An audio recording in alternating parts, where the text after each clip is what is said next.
Hello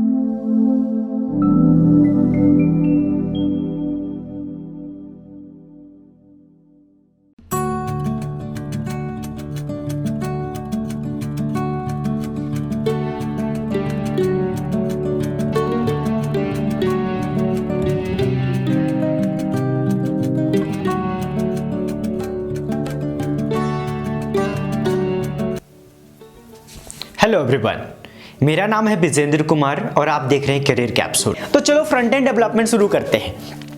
तो front end development के लिए जो सबसे बेसिक चीज आपको चाहिए होती है वो होती है HTML। ठीक है, HTML सबसे बेसिक चीज है वेबसाइट बनाना शुरू करने के लिए। अगर आपको HTML आता है तो आप प्लेन वेब पेज बना सकते हो जिसमें कोई भी डिजाइन नहीं होगा, प्लेन वेब पेज। जैसे आप MS वर्ड यूज करते हो तो MS वर्ड में देखो आपने कुछ लिखा माई नेम इज विजेंदर और नीचे आपको लिखना है आई लिव इन हमीरपुर। ठीक है, आई लिव इन हमीरपुर। ठीक है, तो आप एंटर दबा दोगे वो टेक्स्ट नीचे आ जाता है। बट यही काम अगर आपको HTML में करना है तो नीचे लाने के लिए आपको टैग डालना पड़ेगा, आपको कोड लिखना पड़ेगा, लाइन ब्रेक टैग डालना पड़ेगा। आप एंटर दाब दोगे लेकिन वो नीचे नहीं आएगा, उसके लिए आपको कोड लिखना पड़ेगा। तो HTML में हर एक चीज के लिए आपको कोड लिखना पड़ेगा। जैसे आप बोल्ड करते हो, माय नेम इज विजेंदर में आप विजेंदर को बोल्ड करना चाहते हो तो MS वर्ड में सेलेक्ट करके उसको बोल्ड कर दोगे, बोल्ड हो जाएगा। लेकिन अगर आपको वेब पेज पे, वेबसाइट पे किसी चीज को बोल्ड करना है तो आपको वहां पे टैग लिखना पड़ेगा। बोल्ड टैग, बोल्ड का जो टैग होता है HTML में उसके अंदर उसको डालना पड़ेगा। इटैलिक करना है तो इटैलिक के अंदर डालना पड़ेगा उसको। फॉन्ट स्टाइल चेंज करना है तो आपको फॉन्ट स्टाइल का टैग लिखना पड़ेगा। तो HTML में क्या होता है, everything is manage by tag.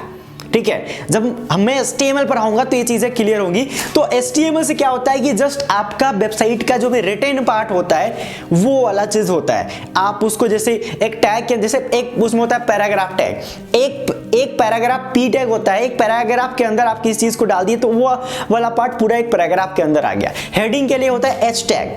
तो पूरा वेबसाइट का जो प्लेन लेआउट होता है, प्लेन स्ट्रक्चर, रिटन टेक्स्ट होता है, वो मैनेज होता है HTML से। तो HTML सीखने के लिए 1 week is more than sufficient. अगर आप 1 घंटे भी दे रहे हो ना, 2 घंटे भी, तो 1 सप्ताह बहुत ज्यादा है। 1 वीक बहुत ज्यादा है। 1 वीक में आप प्लेन वेब पेज बनाना सीख जाओगे। अब आता है स्टाइल डालना। जैसे आप मान लो टेक्स्ट को कलर करना चाहते हो, इमेज डालना चाहते हो। ठीक है, इमेज डालकर उसको मूव कराना चाहते हो। ठीक है, इमेज को मूव कराना चाहते हो, टेक्स्ट को मूव कराना चाहते हो, टेक्स्ट का स्टाइल चेंज करना चाहते हो, टेक्स्ट का कलर चेंज करना चाहते हो, बैकग्राउंड चेंज करना चाहते हो, तो ये पूरा डिजाइन वाला जो पार्ट होता है वो होता है CSS से मैनेज। किससे होता है? CSS से। तो HTML CSS के बिना अधूरा है। जस्ट उसी तरह की एक लड़की, आप लोग मीम देखते होंगे, बहुत सारे मीम बनते हैं ऐसे कि एक लड़की है, एक एक्ट्रेस है, वो बिना मेकअप के है और कुछ टाइम एक दूसरा उसका फोटो है जिसमें वो मेकअप की हुई है। तो इधर लिखा रहता है ओनली HTML, इधर लिखा रहता है विद CSS।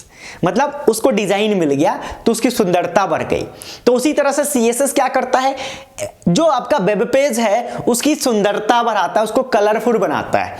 एक और टर्म आपको दिख रहा होगा SCSS। तो SCSS बेसिकली देखो, SCSS भी डिजाइनिंग के लिए यूज होता है। पहले आपको CSS ही सीखना है, बाद में जब आप थोड़े से मतलब अच्छे वेब डेवलपर बन जाते हो तो बहुत सारे लोग SCSS भी यूज करते हैं, जिसका नाम SAS।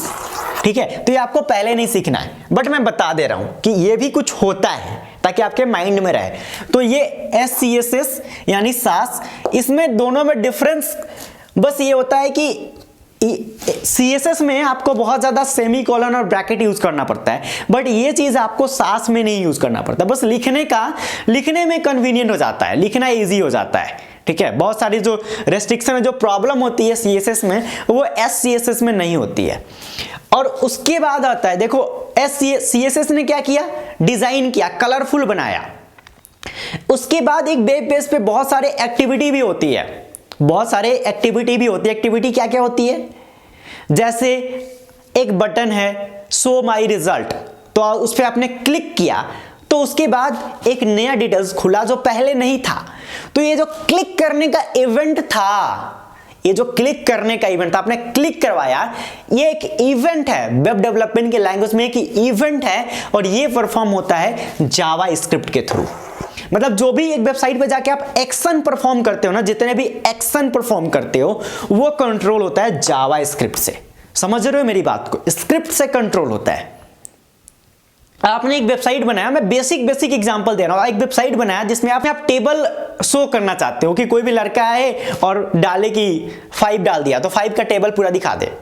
5 डाला और उसके बाद 5 इनपुट किया और उसके बाद क्लिक किया शो टेबल, तो उसके बाद 5 का पूरा टेबल दिखा दे। तो ये पूरा चीज परफॉर्म होगा जावास्क्रिप्ट। उसमें आप कोड लिखोगे, एक लूप लगाओगे, 5x1 5x2 करके ऐसा लूप लगाओगे, उसकी रिजल्ट वो दिखाता जाएगा। तो ये काम जो होता है, जितने भी एक्शन परफॉर्म करने होते हैं, वो वेरिएबल एक्शन जो परफॉर्म कराता है वो कराता है जावास्क्रिप्ट। तो JavaScript is also very important, क्योंकि इसके बिना वेबसाइट, एक अच्छी वेबसाइट बनाना पॉसिबल नहीं है। जैसे आप जाकर अपने जोसा पे रजिस्टर करते हो, जोसा पे अपना यूजर आईडी पासवर्ड डालते हो, ठीक है, उसके बाद क्लिक करते हो, तो जो क्लिक करने वाला इवेंट है उसको रीड करने के लिए, जैसे आपने क्लिक किया तो उसको वेबसाइट रीड कैसे करेगा कि आपने क्लिक किया, तो ये इवेंट परफॉर्म होता है जावास्क्रिप्ट से। ठीक है, ये छोटे छोटे एग्जांपल हैं जो आपको धीरे धीरे और क्लियर होगा। आप वीडियो को पूरा देखते रहो। इसी में एक है जेक्वेरी। जेक्वेरी आपको दिख रहा होगा। तो जेक्वेरी क्या है? Basically it is JavaScript JS library. एक लाइब्रेरी है, क्योंकि जावास्क्रिप्ट थोड़ा सा टफ होता है। जावास्क्रिप्ट प्योरली सी पे बेस्ड होता है, C++ पे बेस्ड होता है। तो बहुत सारे ऐसे काम हैं जो जावा जेक्वेरी से इजीली हो जाते हैं। उसमें जेक्वेरी की लाइब्रेरी हम यूज कर लेते हैं, बने बनाए लाइब्रेरी है, ऑलरेडी उसमें जावास्क्रिप्ट लिखा हुआ है, आपको थोड़ा सा लिखना है, आपका पूरा वो बन के आ जाता है। तो जेक्वेरी क्या करता है? जावास्क्रिप्ट के काम को आसान कर देता है, आपका काम आसान हो जाता है इसके थ्रू। ठीक है, उसके अलावा एक है, ये सब फ्रंट एंड का है, ये देख रहे हो आप, बूटस्ट्रैप। तो जिस तरह से जेक्वेरी क्या कर रहा था कि आपके जावास्क्रिप्ट के काम को आसान कर रहा था, उसी तरह से बूटस्ट्रैप जो है ये आपके CSS के काम को आसान करता है। मतलब जैसे आप किसी वेबसाइट पे जाते हो तो ऊपर एक मेन्यू होता है, तो उसका CSS कोड लिखने के लिए आपको बहुत ज्यादा कोड लिखना पड़ता है, बट आप इसके थ्रू बूटस्ट्रैप के थ्रू आप इसको बहुत इजीली कर सकते हो। उसके अलावा आप एक चीज नोटिस करना कि एक वेबसाइट आपके डेस्कटॉप पे अलग खुलती है, मोबाइल पे अलग खुलती है, क्योंकि डेस्कटॉप का एरिया ज्यादा होता है स्क्रीन का और मोबाइल का एरिया छोटा होता है। तो उसके हिसाब से डेवलपर को अलग अलग, दोनों के लिए, अलग अलग डिवाइस के लिए अलग अलग CSS कोड लिखना पड़ता है। मतलब आपको डेस्कटॉप के लिए अलग कोड लिखना पड़ता है और मोबाइल के लिए अलग कोड लिखना पड़ता है। उसको मोबाइल रिस्पॉन्सिव बनाना पड़ता है कि जैसे ही मोबाइल का स्क्रीन मिले वो अपने आप को चेंज कर ले, क्योंकि उस पे देखो डेस्कटॉप पे आपकी फॉन्ट की साइज ज्यादा बड़ी रहती है, मोबाइल पे छोटी होती है। तो ये जो चेंज करना है ना, इसके लिए डेवलपर को कोड लिखना पड़ता है। लेकिन अगर आप ये फ्रेमवर्क यूज करोगे, बूटस्ट्रैप फ्रेमवर्क यूज करोगे, तो ये काम ऑटोमेटिक हो जाता है। ठीक है, तो ये आपके CSS के काम को आसान करता है, बट बहुत जगह हम इसको प्रेफर भी नहीं करते हैं, क्योंकि इससे हमारा वेब पे थोड़ा स्लो हो जाता है। लेकिन अभी मॉडर्न स्टाइल में बहुत ज्यादा यूज हो रहा है। मोबाइल रिस्पॉन्सिव बनाने के लिए जिनको CSS उतने अच्छे से नहीं आती है, वो इसका यूज करते हो। मतलब बहुत जगह पे बूटस्ट्रैप आपको बहुत ज्यादा हेल्प करता है, और क्योंकि ये मोबाइल रिस्पॉन्सिव होता है, सबसे ज्यादा इसका मेन बेनिफिट है कि ये आपके पेज को मोबाइल रिस्पॉन्सिव बना देता है। ओके, और आपको डरना नहीं है, इतनी सारी टफ चीजें देखकर डरना नहीं है। सभी का ट्यूटोरियल मैं डालूंगा, और अभी वीडियो के थोड़ा सा जैसे वीडियो आगे बढ़ेगा मैं आपको बताऊंगा कि बिना कोडिंग के आप अपनी वेबसाइट कैसे बना सकते हो। ये वीडियो खत्म होने के बाद आप सबकी एक वेबसाइट होगी, ऐसा मैं प्रॉमिस कर रहा हूं और मैं पूरा करूंगा। ठीक है, आप वीडियो पूरा देखते रहना। मैं आपको कुछ ऐसे तरीके बताऊंगा जिससे आप जस्ट स्टार्ट कर पाओगे, अपनी एक वेबसाइट बना लोगे तो आपको फील आएगा कि यस मैंने अपनी वेबसाइट बना ली है, तो अब थोड़ा सा स्टार्ट करने में मजा आएगा। ठीक है, तो इसके बाद है एक रिएक्ट जेएस।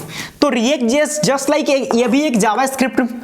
ज़्यादा मैं टेक्निकल नहीं जाता हूँ, क्योंकि जैसा मैं समझ रहा हूँ कि बहुत सारे बच्चे जो इस वीडियो को देख रहे हैं वो मेरे फर्स्ट ईयर सेकंड ईयर के बच्चे होंगे, तो उनको इतना टेक्निकल समझ में नहीं आएगा, तो थोड़ा सा मैं आइडिया दे रहा हूँ। ठीक है, तो रिएक्ट जेएस भी जस्ट लाइक जावास्क्रिप्ट के काम को सिंपल बनाता है। ये भी जावास्क्रिप्ट का रिएक्ट जेएस, रिएक्ट जावास्क्रिप्ट। ठीक है, तो ये भी जावास्क्रिप्ट टाइप का ही कुछ है, ऐसा समझ लो, जो जावास्क्रिप्ट के काम को इजी करता है मॉडर्न टाइम पे। अभी मतलब ये सब नए हैं, ये नए हैं और अब ये यूज होने लगे हैं। उसके अलावा एक है व्यू जेएस। ठीक है, तो ये भी यूज होता है। देखो इनके बिना भी रिएक्ट, Vue.js, Angular.js के बिना भी वेबसाइट बन सकती है। वेबसाइट बनाने के लिए HTML, CSS, JavaScript is sufficient. Front end के लिए दिस इज सफिशिएंट। इसके अलावा इसके बाद की चीजें तब हम सीखते हैं जब आपको एक एडवांस लेवल का वेब डेवलपर बनना होता है। नॉर्मल वेबसाइट बनाने के लिए this is more than sufficient.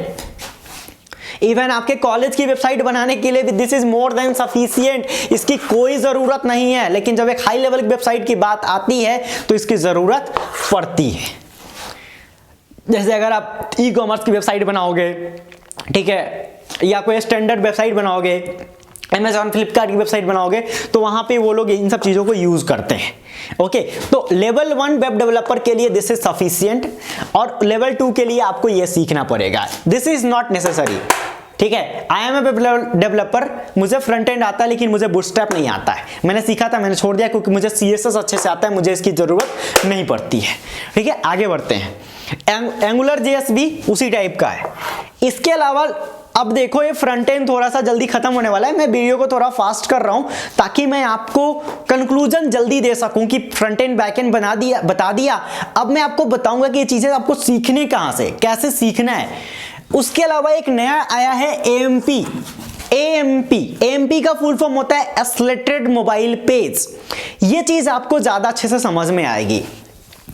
अभी जितनी भी न्यूज की वेबसाइट है ना, जैसे दैनिक भास्कर, दैनिक जागरण, हिंदुस्तान टाइम्स, सभी लोग अपनी वेबसाइट को AMP पे कर रहे हैं, accelerated mobile page.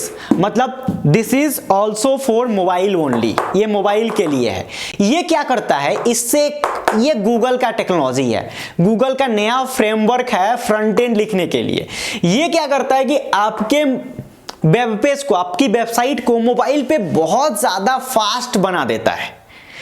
AMP page को पहचानने का तरीका है कि आप एक नॉन AMP पेज और AMP पेज में डिफरेंस क्या होता है। जब वो ब्राउजर में खुलता है मोबाइल के, तो ऊपर देखोगे, ध्यान से देखोगे ना, तो अगर आपके उस एड्रेस बार में जाके देखोगे जहां पे एड्रेस लिखा था https www, वहां पे देखना AMP भी लिखा होगा, ठीक है, AMP लिखा। तो AMP से क्या होता है कि आपका वेब पेज बहुत ज्यादा फास्ट हो जाता है और आपकी वेबसाइट की रैंकिंग बढ़ जाती है। तो ये भी आपको तभी सीखना है जब आपको ये आता है, तभी आपको ये सीखना है।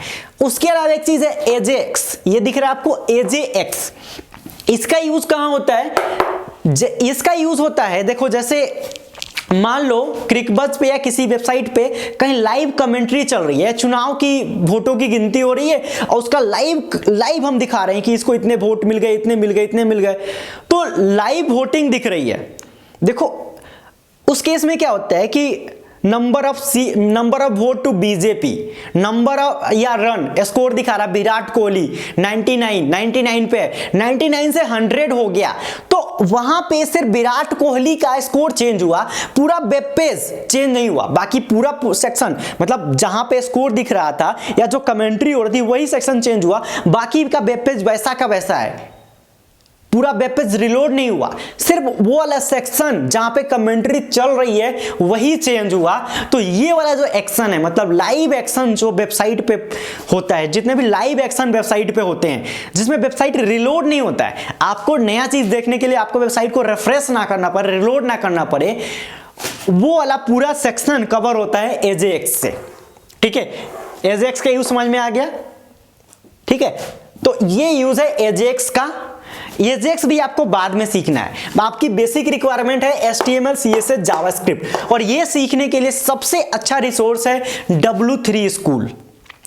अगर आपको एक अच्छा वेब डेवलपर बनना है तो W3 स्कूल वेबसाइट को चाट जाओ पूरा, ठीक है। और अभी हम लोग जस्ट HTML, CSS, जावास्क्रिप्ट का कोर्स स्टार्ट कर देंगे। 1 से 2 दिन में पहला वीडियो आ जाएगा और बहुत फास्ट चलेगा, बहुत फास्ट चलेगा। आपको होमवर्क दिया जाएगा, आपसे वेबसाइट बनवाया जाएगा, बहुत फास्ट चलेगा। तो आप चैनल पे रहें, चैनल को सब्सक्राइब करें, आपके लिए हम बहुत कुछ ला रहे हैं, ठीक है। तो ये आपको पूरा सीखना है W3 स्कूल से। W3 स्कूल वेबसाइट नोट कर लो, उस पे बहुत अच्छा दिया हुआ है और इधर उधर नहीं देखना है। यूट्यूब के ट्यूटोरियल्स 50 ट्यूटोरियल देखने से कोई फायदा नहीं है, किसी एक का अच्छा ट्यूटोरियल देख लो, अब हम अपना कोर्स चलाएंगे तो अपने अनुसार से हम आपको होमवर्क देंगे, आपसे बात करेंगे, चैट करेंगे, डिस्कस करेंगे, तो आपको हम ज्यादा अच्छे से डील कर पाएंगे। तो आप हमारा कोर्स अटेंड करना, आप एक वेब डेवलपर बन जाओगे। देखो बेसिक वेब डेवलपर तो आपको हम बना देंगे, एडवांस आप बन पाओगे कि नहीं ये आपके ऊपर डिपेंड करेगा, कि आपकी मेहनत के ऊपर डिपेंड करेगा, आपकी लगन और इंटरेस्ट के ऊपर डिपेंड करेगा। तो ये था पूरा डिस्कशन फ्रंट एंड का। बैक एंड का डिस्कशन इसके बाद में करने वाला हूं।